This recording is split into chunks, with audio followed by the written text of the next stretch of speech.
Hola, donde quiera que usted se encuentre.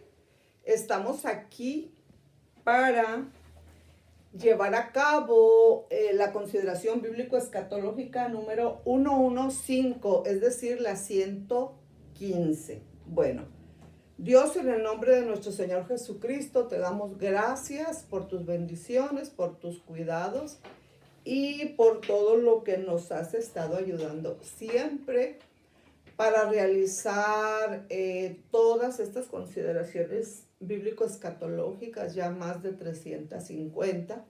Te agradecemos mucho y te rogamos que sigas con nosotros y que nos ayudes a tener cuidado hasta del más mínimo detalle.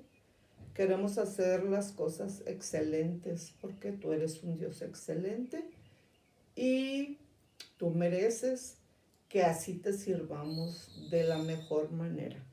En el nombre de nuestro Señor Jesucristo, gracias. Amén.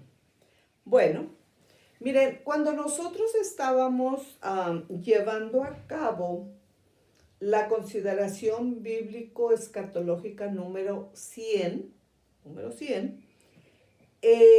pues allí en la número 100, si ustedes recuerdan, pues nosotros tratamos como un tema, preponderante el asunto del diluvio.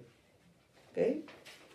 Entonces, ahorita que nosotros estamos a la altura de la sección de la consideración bíblico-escatológica número 115, bueno, pues yo quiero hacer un enfoque, pues ahora sí que por obra y gracia del Espíritu Santo, a ese punto para darle pues una cobertura un poco más amplia, no como debiéramos, ¿verdad? Pero cuando menos más amplia de lo que ya se ha realizado. ¿Por qué? Bueno, pues porque cuando nosotros estamos oyendo la palabra diluvio, a mínimo debe recordarnos algo que debe hacer prender en nuestro intelecto, en nuestro sentimiento y en las obras de nuestra voluntad una alarma, un foco rojo que se prende y que nos dice: así como fue en los días del diluvio, también será en los tiempos, bueno, ya hablando de una manera aplicada, en los tiempos que nosotros estamos viviendo. Cuando nosotros estemos reflexionando en lo que vamos a ver, con todo el favor de Dios, en esta consideración 115, yo quiero que ustedes lo vayan relacionando con el tiempo que estamos viviendo ya.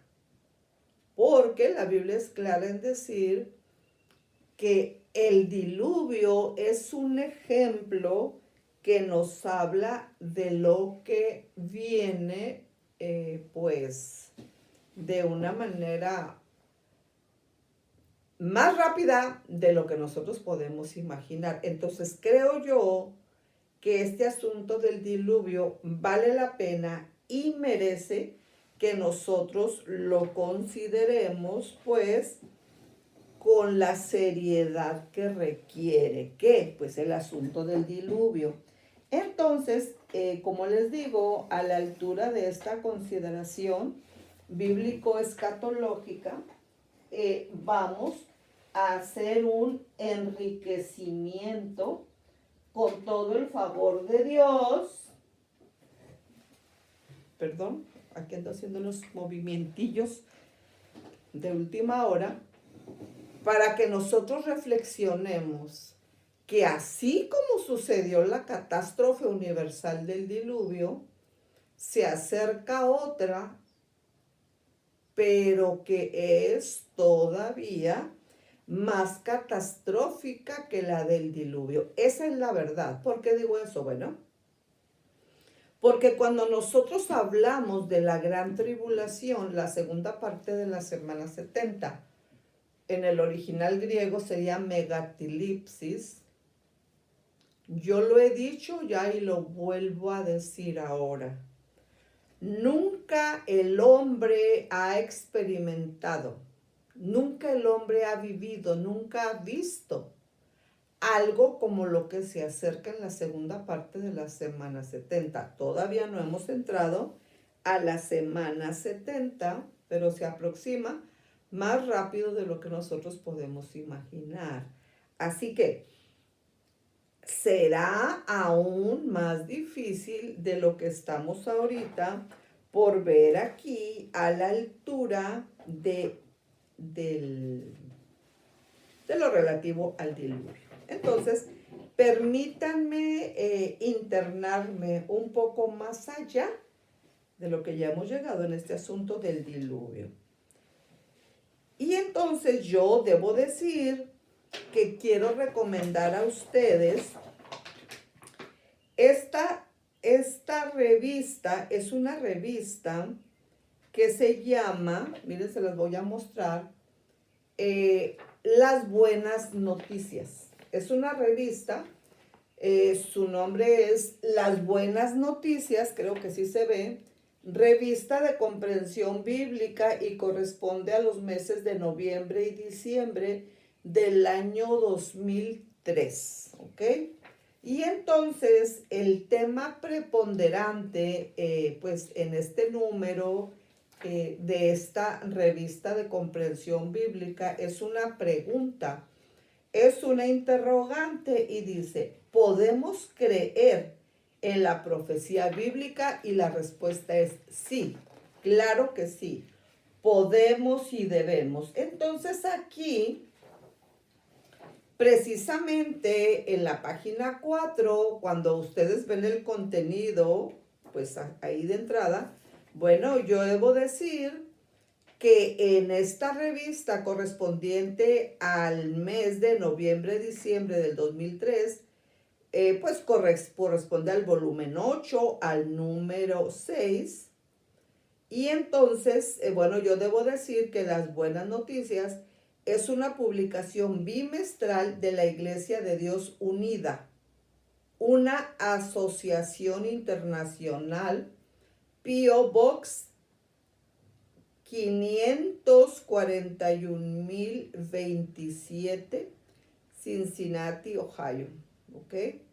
45254-1027 en Estados Unidos.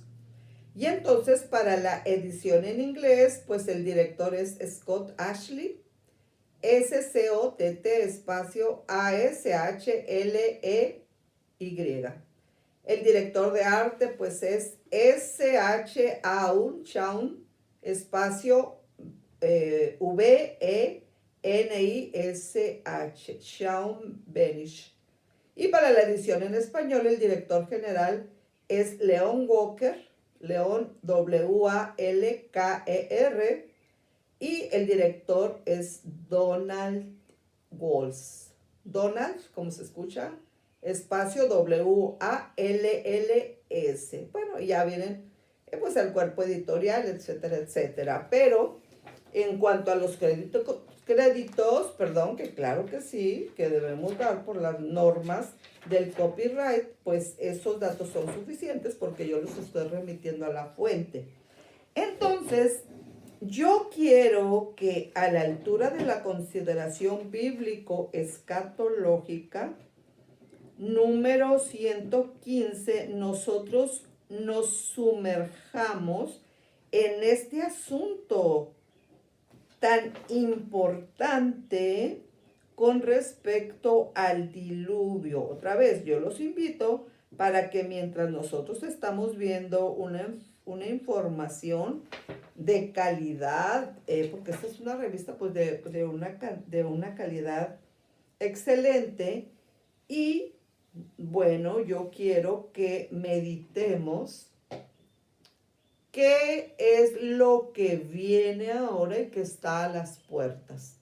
No en vano Dios nos permite tomar este tiempo para que nosotros veamos que a nuestro mundo se acerca algo muy grande. Y como yo digo, El asunto es que no es algo, es alguien y es nuestro Señor Jesucristo. Entonces, iniciaremos con una interrogante. ¿Fue universal el diluvio de Noé? Pregunta. ¿Afectó realmente a toda la tierra el diluvio que se menciona en el libro del Génesis? Otra pregunta. ¿O fue una inundación que arrasó solamente una zona reducida? Otra pregunta. ¿Cómo podemos encontrar la verdad? Entonces, me pareció propio, me pareció acertado tomar en cuenta un artículo que es de la propiedad intelectual del señor Arnold. Es como si se llamara Arnoldo, pero sin la O, ¿verdad? Porque está en inglés el nombre. O bueno, como aplique, pero es Arnold, no con O, Arnold, sin la O, no es Arnold. Arnold espacio Méndez, ¿ok? Para muchos, la teoría de la evolución es el fundamento absoluto de las ciencias de la geología y la biología. Debido a que la teoría de la evolución ha sido tan reconocida en el ámbito académico, muchos creen que el registro geológico solo puede interpretarse utilizando criterios evolucionistas. Se supone que estos criterios, aceptados casi universalmente, demuestran que el presente es la clave del pasado. Según este concepto, frecuente llamado uniformitarianismo, ¿cómo? Uniformitarianismo, debido a que en la actualidad no hay inundaciones mundiales, tampoco las hubo en el pasado, según ese principio. Confundidas y mal informadas por la comunidad científica, muchas personas que han leído el Génesis, primer libro de la Biblia, han pensado que solo fue una inundación local o quizá regional. No obstante, la Biblia es muy clara con respecto a la magnitud y alcance del diluvio del tiempo de Noé. Tanto en el Antiguo Testamento como en el Nuevo Testamento se nos dice rotundamente que el planeta entero estuvo cubierto por una inundación total. ¿Inundación qué? Total. Ok.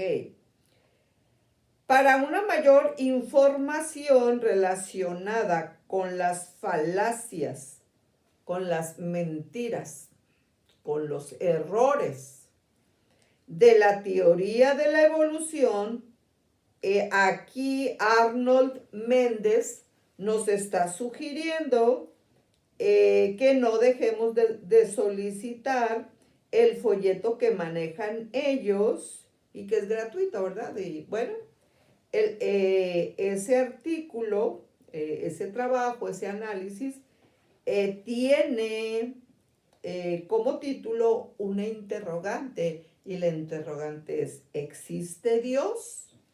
¿Okay? Entonces, pues él nos recomienda eso porque claro que está elaborado para decirle a la gente que claro que por supuesto que desde luego que sí, Dios existe y su existencia no depende de que yo diga que sí o que no. Si yo digo que existe, existe, y si digo que no existe, de todas maneras existe. Así que mejor nos fuera que nosotros viviéramos con esa realidad. Dios existe. Claro que sí. Bueno, aquí Arnold Méndez, lo primero que hace cuando está desarrollando este primer análisis, ¿fue universal el diluvio de Noé? Él lo primero que hace, me gusta, es que se va a los hechos bíblicos.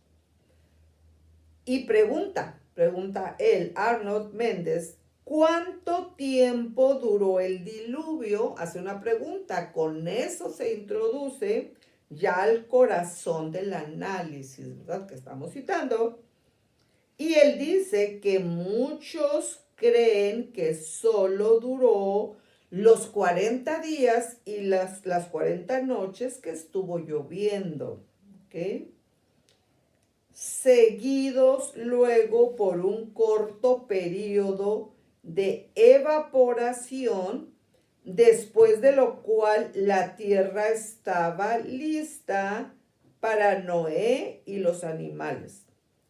Pero no se dan cuenta de que el diluvio, como aplique y en la línea de pensamiento que aplique aquí a lo que nos está comentando Arnold Méndez, claro, pues con su justificación bíblico-escatológica, dice, pero no se dan cuenta de que el diluvio duró más de un año, como aplique.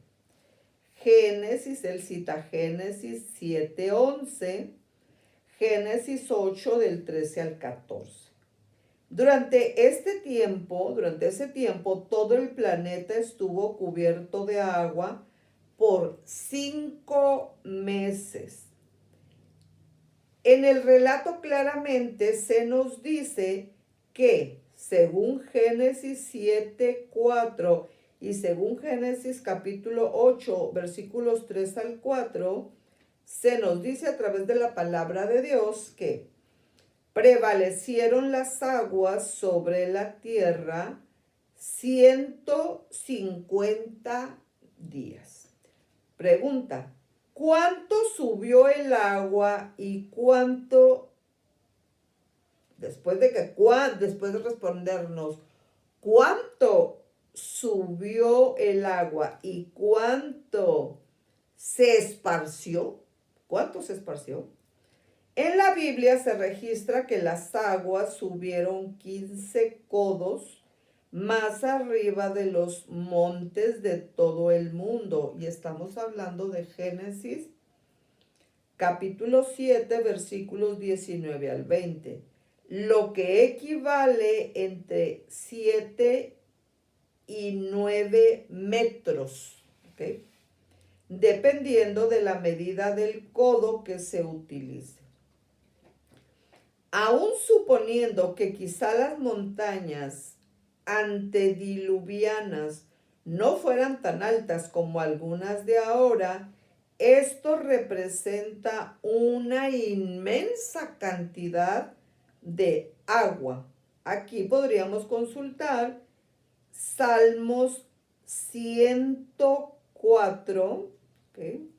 Salmos 104, versículos 5 al 9. Ok. Estamos manejándonos sobre la pregunta tema. ¿Fue universal el diluvio de Noé? Bueno, en un análisis de Méndez, del señor Méndez, pues estamos viendo por qué bíblicamente, claro que sí, fue universal. Ok.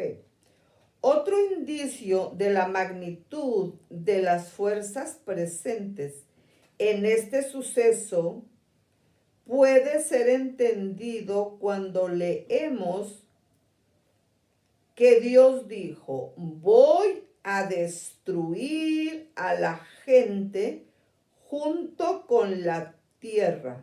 Génesis 6:13, él está citando la Nueva Versión Internacional, ¿ok?, de la Biblia. Entonces, la tierra sería destruida junto con la malvada humanidad de entonces.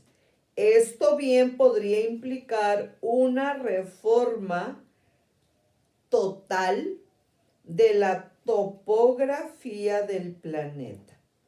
Al fin del diluvio, Dios confirmó el hecho al decirle a Noé: nunca más serán exterminados los seres humanos por un diluvio.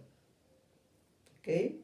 Nunca más habrá un diluvio que destruya a la tierra. Eso dice Génesis 9:11 en la Nueva Versión Internacional. Entonces, el diluvio del tiempo de Noé fue algo que devastó, que destruyó, que se llevó de una manera destructiva, totalmente destructiva.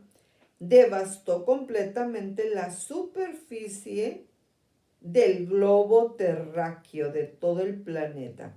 Después del diluvio, la conformación de los continentes bien pudo haber sido bastante diferente de como era antes.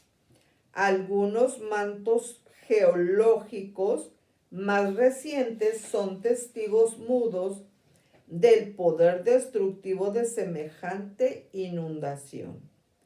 Y entonces, ahorita vamos a hablar un poquito más adelante de las pruebas, entre comillas, de una inundación planetaria, ¿ok?, universal. La sola necesidad del arca es un factor concluyente de la magnitud del diluvio, ¿ok? Si hubiera sido solo un suceso local o regional, Noé simplemente se habría podido ir a otra región. No habría habido necesidad de tomar medidas para la supervivencia de la humanidad y de los animales. No hubiera sido necesario. No habría tenido sentido, ningún sentido, construir esa arca si el diluvio iba a ser tan solo algo local o regional. Entonces, cuando nosotros consultamos el parecer de Pedro en la segunda epístola, en la segunda de Pedro, capítulo 3, segunda epístola de Pedro, capítulo 3, versículos 5 al 6, en la Nueva Versión Internacional, nosotros observamos que el Nuevo Testamento nos muestra que sus inspirados escritores aceptaban el diluvio mundial como un hecho histórico. Uno de ellos escribió: pero intencionalmente olvidan que desde tiempos antiguos, por la palabra de Dios, existía el cielo y también la tierra, que surgió del agua y mediante el agua, por la palabra y el agua. El mundo de entonces pereció inundado.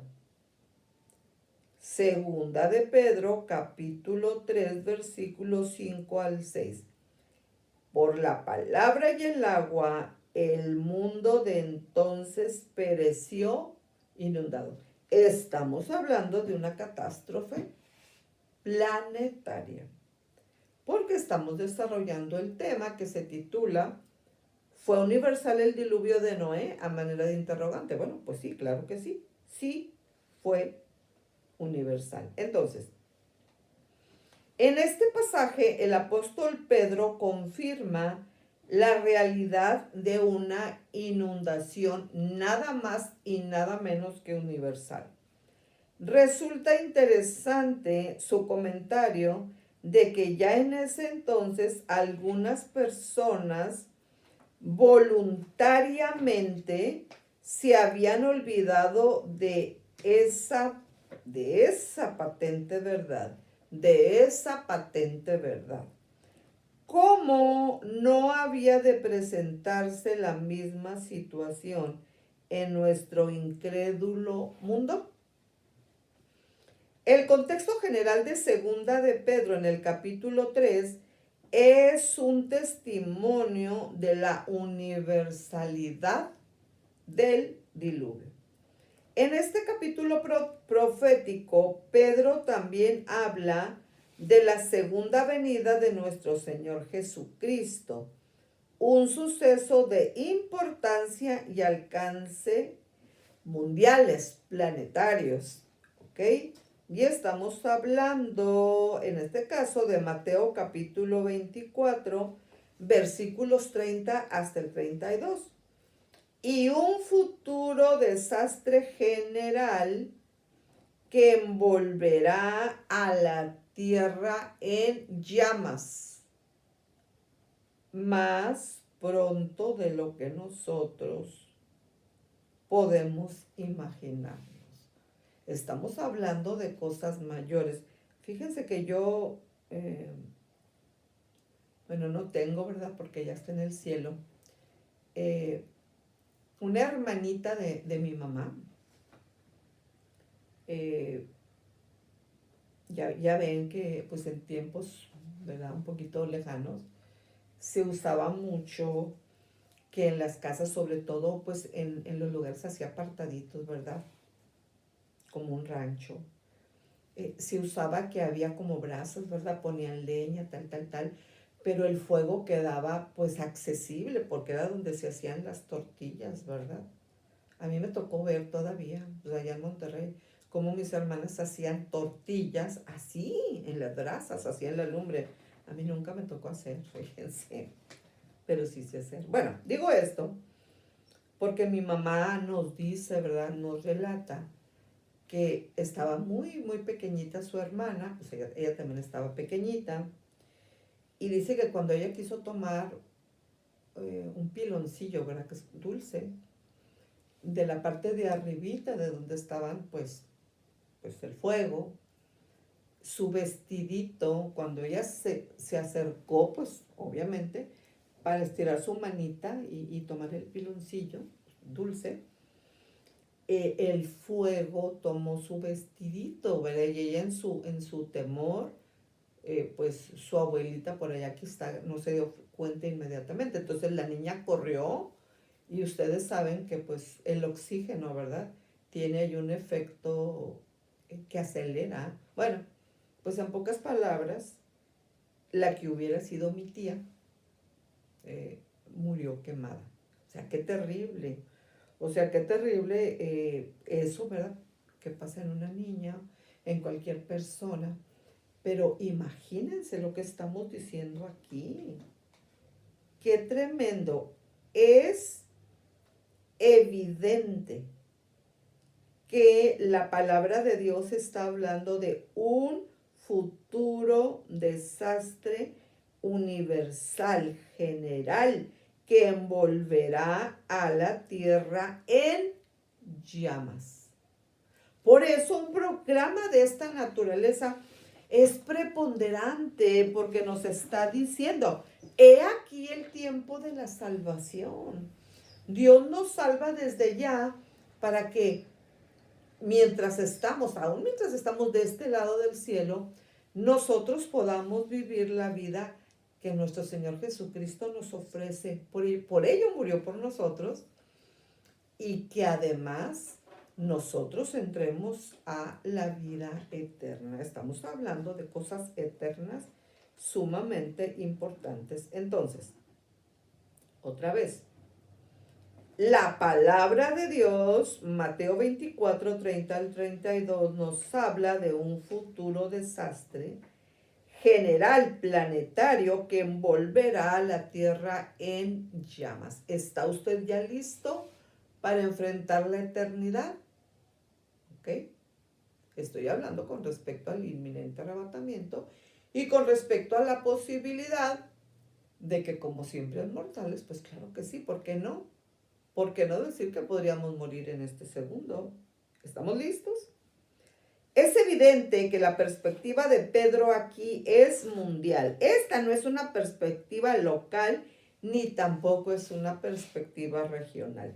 Jesús mismo se valió de la realidad del diluvio universal para aclarar una importante lección espiritual. Dijo nuestro Señor Jesucristo: como fue en los días de Noé, así también será en los días del hombre, del Hijo del Hombre, en los días del Hijo del Hombre, hasta el día en que entró Noé en el arca y vino el diluvio y los destruyó a todos, dice Lucas capítulo 17, versículos 26 al 27. Lucas capítulo 17, versículos 26 al 27. En la palabra de Dios, nosotros vemos que reiteradamente se utilizan términos de universalidad para descubrir la magnitud y la devastación del diluvio. Por ejemplo, el príncipe de los profetas, Isaías, profeta del siglo VIII, antes de nuestro Señor Jesucristo, también Isaías habló de una inundación mundial. Él citó a nuestro Creador diciendo: porque esto me será como en los días de Noé, cuando juré que nunca más las aguas de Noé pasarían sobre la tierra. Así he jurado que no me enojaré contra ti, ni te reñiré. Isaías 54, 9. Tengamos en cuenta que en el mundo ha habido muchas inundaciones locales desde el tiempo de Noé. Siendo así, si la inundación de su tiempo también hubiera sido solamente de alcance local, entonces Dios habría mentido al permitir que hubiera más inundaciones. Por tanto, si aceptamos la validez de la Biblia, claro que sí, sí la aceptamos, así es.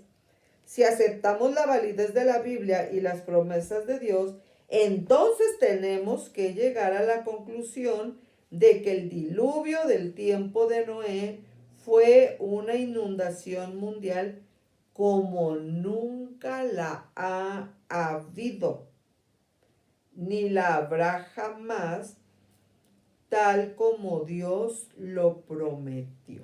Entonces, a estas alturas del partido, bueno, pues se hace necesario que entonces nosotros vayamos a el asunto de la fe y el diluvio de Noé. ¿Por qué? Bueno, porque desde luego la creencia del cristiano en la Biblia siempre se basa en el aspecto de la fe en Dios y en la veracidad de su palabra. De hecho, el diluvio de Noé es mencionado en el contexto de la fe verdadera. Por la fe, Noé, cuando fue advertido por Dios acerca de cosas que aún no se veían, con temor preparó el arca en que su casa se salvase, y por esa fe condenó al mundo. Fíjense bien, por esa fe condenó al mundo y fue hecho heredero de la justicia que viene por la fe. Hebreos 11, 7. El patriarca Noé fue uno de, entre comillas, de los antiguos, ¿ok? Ese patriarca fue uno de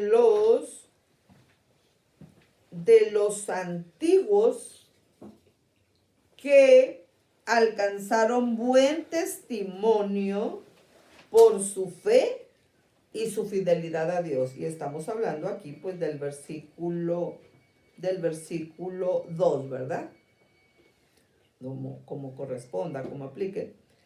Aunque la fe que uno tiene en la inspiración de la Biblia va de la mano con el razonamiento, el sentido común y hasta con los descubrimientos arqueológicos e históricos, a fin de cuentas se apoya en el convencimiento de que la Biblia fue inspirada por Dios y por lo tanto es veraz.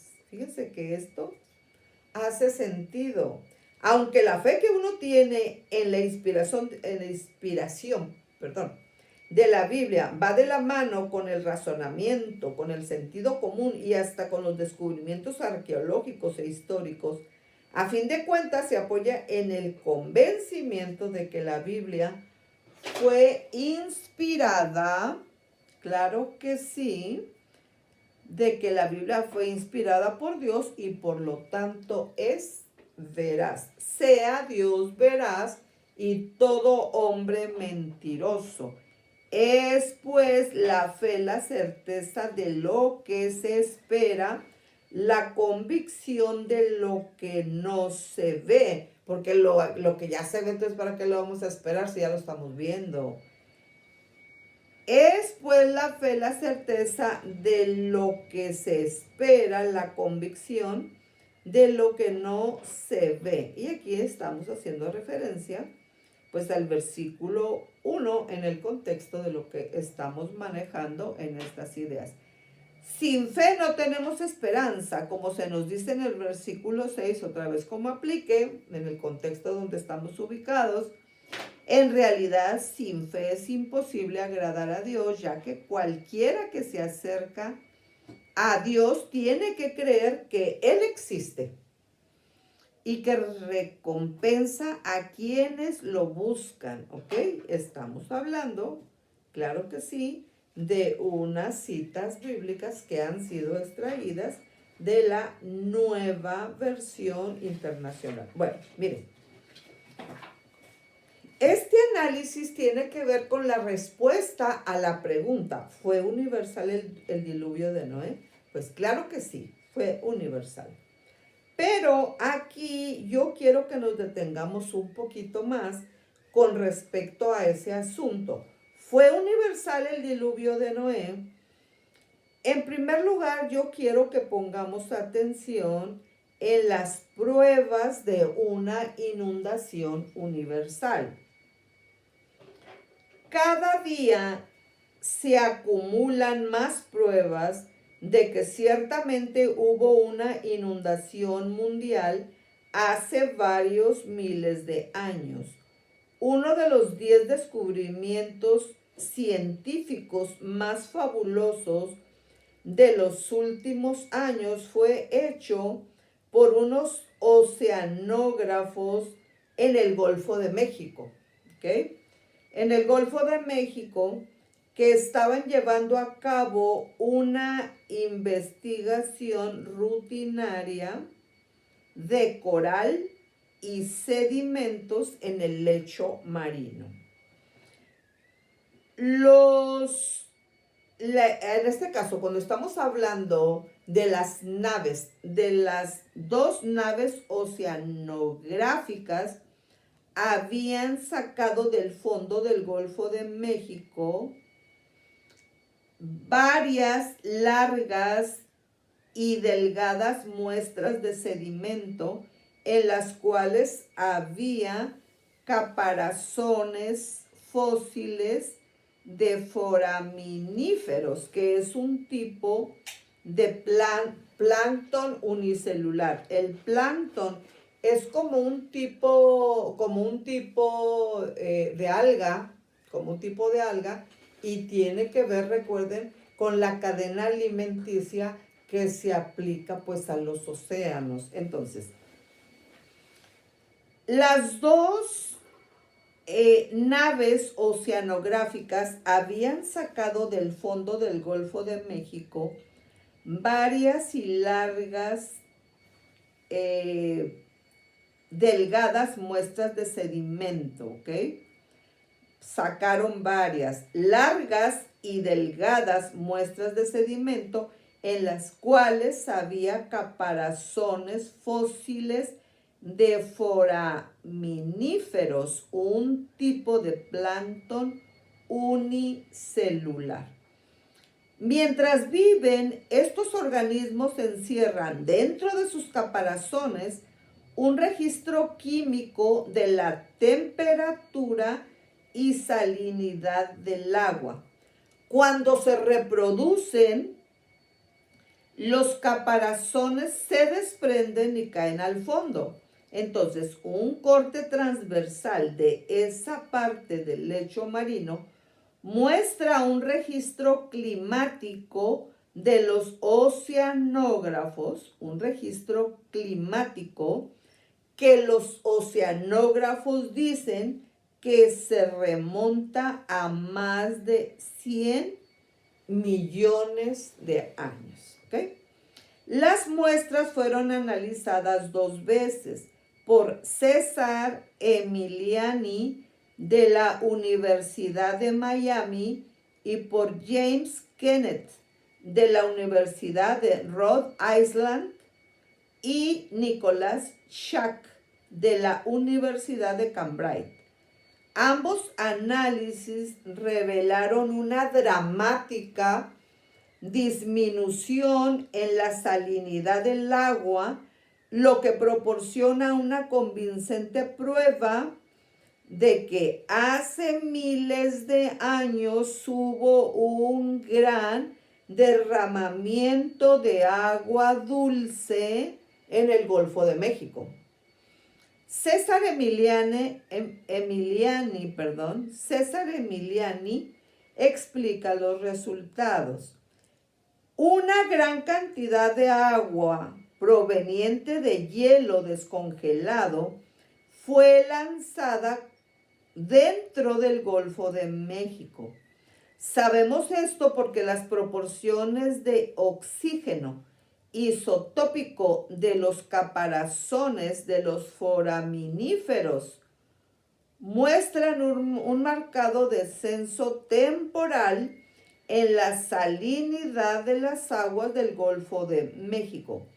Claramente demuestra que hubo una gran inundación y tampoco hay duda de que fue una inundación mundial. Y entonces aquí nos está dando el lugar específico donde es asentada la parte científica que está dando estos hechos indubitables. Y entonces ya él nos habla de esa obra cuyo título es Noé, el diluvio, los hechos, ¿ok? Y fíjense que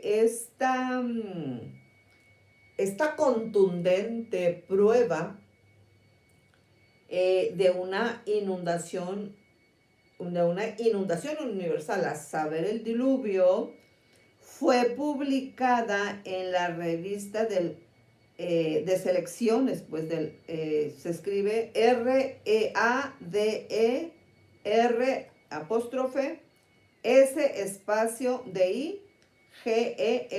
Ya saben ustedes que en esa revista, ¿verdad?, de selecciones, pues siempre han puesto artículos muy importantes y pues así lo es.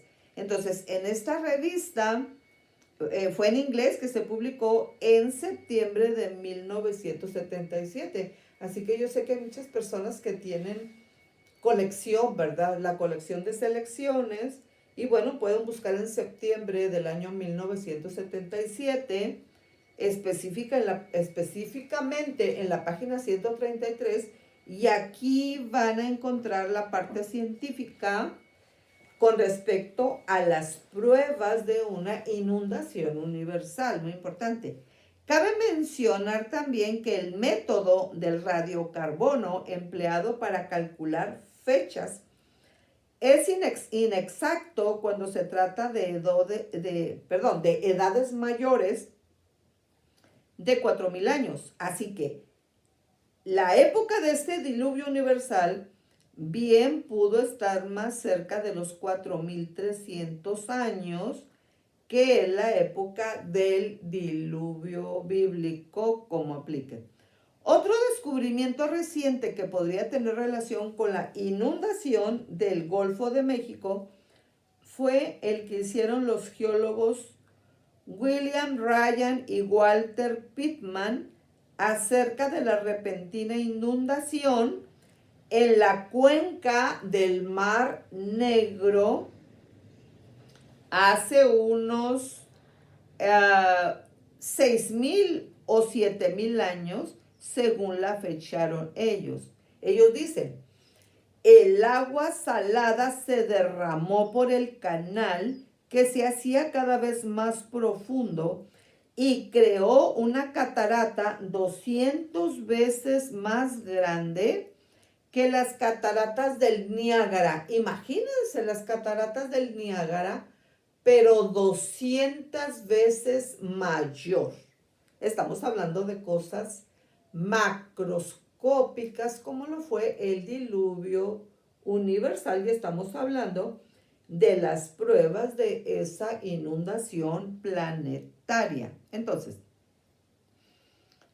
en un solo día corrió por el canal el agua suficiente para cubrir la isla de Manhattan a una altura de 2 veces el, entre paréntesis, destruido Centro Mundial de Comercio, y el estrépito de la cascada habrá sido audible hasta una distancia no menor de 1.500 kilómetros.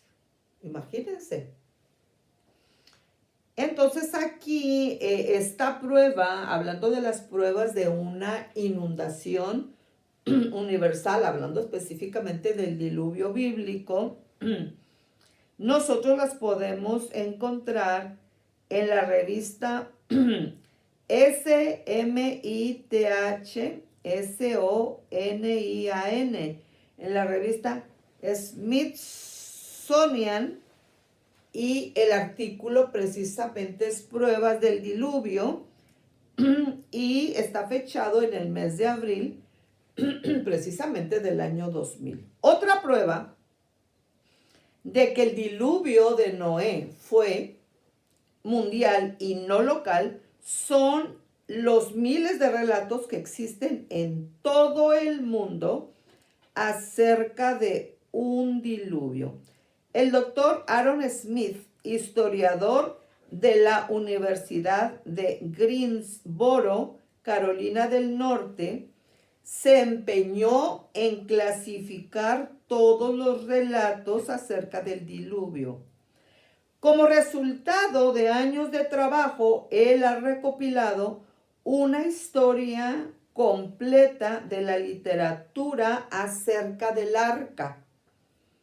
Existen 80,000 escritos en 72 idiomas, 72 idiomas, acerca del diluvio, de los cuales 70,000 hablan de los legendarios restos del arca de Noé, ¿ok? La Biblia como libro de historia, ¿verdad? Es la referencia a la que podemos nosotros recurrir para ver datos ya más específicos de esta naturaleza. La Biblia como libro de historia de Werner Keller, pues él la publicó en el año 1980, y para mayor indicación, como estamos hablando de cosas muy específicas, usted si lo localiza, por ejemplo, en el internet, pues se puede ir directamente, específicamente a la página 38 para mayor información. Bueno, si el diluvio fue solo un suceso local, resulta difícil entender por qué existen 80,000 relatos diferentes del diluvio en distintas partes del mundo, que lo describen como algo de alcance universal. Y con respecto a este asunto de las pruebas de una inundación universal que está bien documentada, es correcto que nosotros veamos la obra de Mario Seigle, Mario Seigle, porque él tiene los datos para que nosotros accesemos a una información pertinente. Entonces, nosotros estamos en esta consideración bíblico-escatológica número 115, 115, haciendo una extensión, una conexión con el propósito de ahondar en un tema preponderante para nosotros, como lo es el diluvio universal. Claro que sí, el diluvio universal de los tiempos de Noé. Bueno, una de las razones preponderantes es porque tenemos una justificación bíblico-escatológica de conexión que nos abarca a nosotros como generación, a la generación nuestra. A mí me gusta llamarle la generación del arrebatamiento, ¿ok? Acuérdense, he aquí os digo un misterio, dice Pablo. No todos dormiremos, pero todos seremos transformados. En un abrir y cerrar de ojo a la final trompeta, los muertos en Cristo resucitarán primero y luego nosotros, los que aún estemos vivos, seremos transformados. Y ahí está el misterio del arrebatamiento, del inminente arrebatamiento, de que habría una generación que no moriría, sino que sería transformada. Y yo, aunque esté en mi año 64, ya en el séptimo piso de la vida, pues después de lo que yo he estudiado en más de, bueno, vamos a dejarlo en 52 años, yo creo personalmente que yo, aún con mis 63 años, yo creo que yo soy parte de la generación que pronto va a ser arrebatada en el inminente arrebatamiento. Entonces, no estamos hablando de cualquier cosa. Entonces, cuando nosotros estamos viendo esto, tenemos necesariamente que hacer una conexión con la palabra de Dios cuando dice, será como en los días de Noé, que se estaban casando y dándose en casamiento. El mundo vivía de una forma rutinaria, de una forma conocida, nada nuevo debajo del cielo. Era una situación como la situación que estamos viviendo ahora. Pero repentinamente, se llevó a cabo el inminente arrebatamiento. Entonces, la catástrofe universal que nos presenta a nosotros vívidamente nada más y nada menos que la palabra de Dios es algo que nos está diciendo didácticamente, ilustrativamente, excelentemente, porque el Espíritu Santo, como el maestro por excelencia, nos está dando santo y seña de lo que implicó el diluvio universal en todas las áreas y en todos los aspectos. ¿Cómo fue posible de que en todo el orbe, en todo el inmenso planeta Tierra, solamente una familia fuera salva? Bueno, pues fueron los que se consagraron a Dios, a su palabra en fe. Nosotros vamos a continuar con todo el favor de Dios en la consideración bíblico-escatológica número 116, porque aquí estamos terminando la consideración bíblico-escatológica número 115, vamos a continuar analizando este asunto del diluvio, teniendo en mente que lo estamos estudiando para que nosotros seamos apercibidos de que así como sucedió lo que dijo Dios que iba a suceder, y que vino el diluvio y se los llevó a todos, menos a Noé y su familia, junto con los animales que estaban resguardados, Dios dijo y se cumplió. Eso exactamente va a suceder también en estos tiempos finales que nosotros estamos viviendo. Entonces, cualquier persona con sentido común debe poner atención a lo que la palabra de Dios nos está diciendo, de que nosotros seamos apercibidos y nos preparemos para enfrentar lo que viene, ¿ok? Para enfrentar lo que viene, pero estando listos, claro que sí, para enfrentar la eternidad de la manera correcta.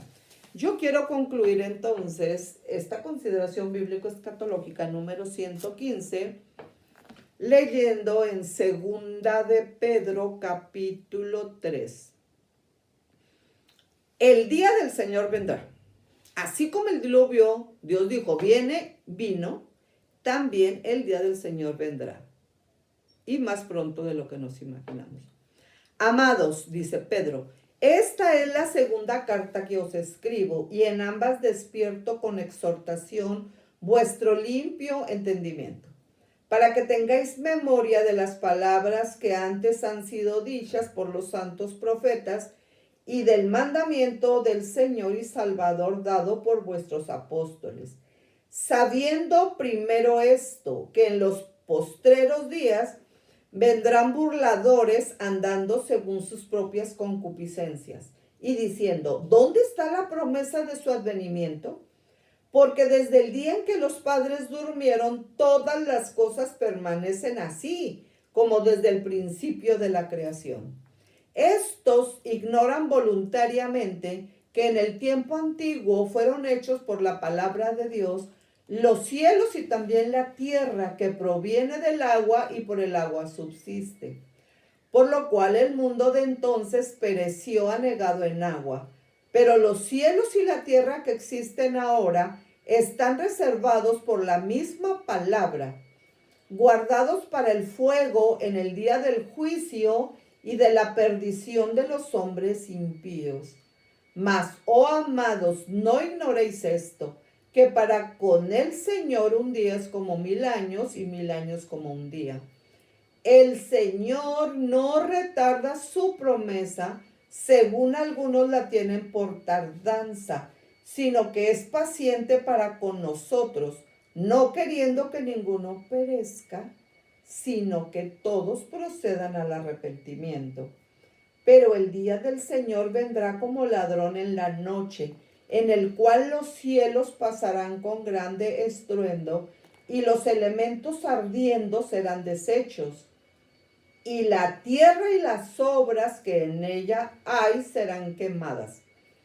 Puesto que todas estas cosas han de ser deshechas, ¿cómo no debéis vosotros andar en santa y piadosa manera de vivir, esperando y apresurándoos para la venida del día de Dios, en el cual los cielos, encendiéndose, serán deshechos, y los elementos, siendo quemados, se fundirán?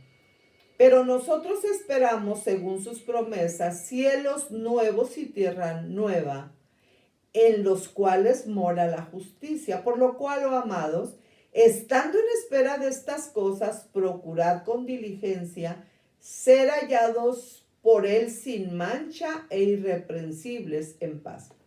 Y tened entendido que la paciencia de nuestro Señor es para salvación, como también nuestro amado hermano Pablo, según la sabiduría que le ha sido dada, os ha escrito. Casi en todas sus epístolas, hablando en ellas de estas cosas, entre las cuales hay algunas difíciles de entender, las cuales los indoctos e inconstantes tuercen, como también las otras escrituras, para su propia perdición. Así que vosotros, oh amados, sabiéndolo de antemano, guardaos, no sea que arrastrados por el error de los inicuos, caigáis de vuestra firmeza. Antes bien, dice Pedro, creced en la gracia y el conocimiento de nuestro Señor y Salvador Jesucristo. A Él sea gloria ahora y hasta el día de la eternidad. Amén. Dios les bendiga, como siempre, un placer haber estado aquí con ustedes.